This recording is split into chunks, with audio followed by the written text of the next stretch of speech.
Pour la vie d'un croyant, l'obéissance est la véritable fondation. C'est pourquoi quiconque entend ces paroles que je dis et les met en pratique sera semblable à un homme prudent qui a bâti sa maison sur le roc. Matthieu 7, 24. Jésus dit cette parabole à la fin du sermon sur la montagne. C'est une portion de l'écriture bien connue, mais très peu pratiquée. Jésus, sachant que seul un très petit nombre pratiquerait cela, dit cette parabole à la fin du sermon sur la montagne. Il y a deux hommes, l'un bâti sur le sable, l'autre sur le roc.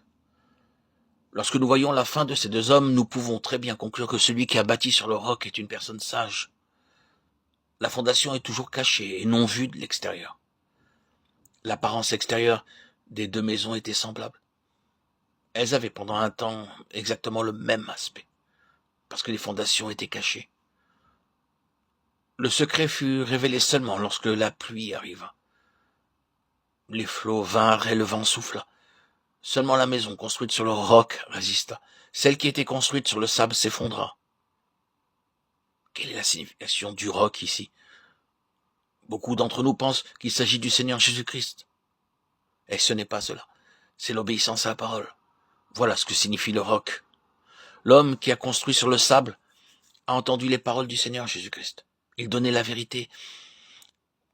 Il la transmettait. Il la connaissait. Il connaissait la vérité dans la parole de Dieu. Mais il n'a pas agi selon cette vérité.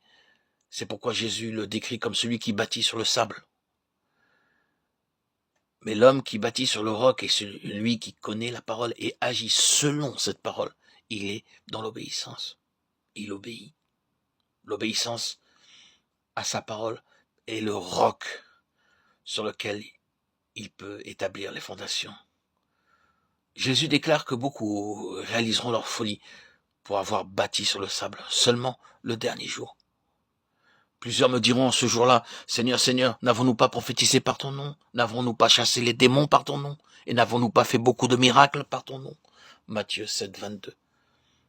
Je suis étonné que beaucoup diront cela. Beaucoup aujourd'hui vivent déçus. Ils ne connaissent pas cela maintenant. Ils le réaliseront trop tard.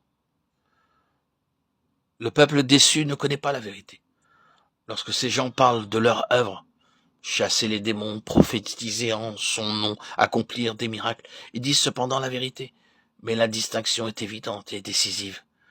Jésus dit au verset 23, « Je ne vous ai jamais connu, retirez-vous de moi, vous qui commettez l'iniquité. » Ils sont eux-mêmes esclaves du péché. Ils n'ont pas appris l'obéissance. Oui, ceci est un fait. Nous pouvons exercer des dons spirituels sans demeurer en Christ.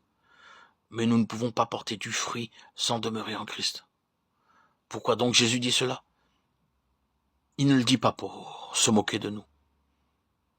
Il révèle cela afin que nous puissions être avertis avant le jour du jugement d'une part, et que d'autre part nous soyons assurés sur cette terre que nos maisons sont bien fondées sur le roc et non sur le sable.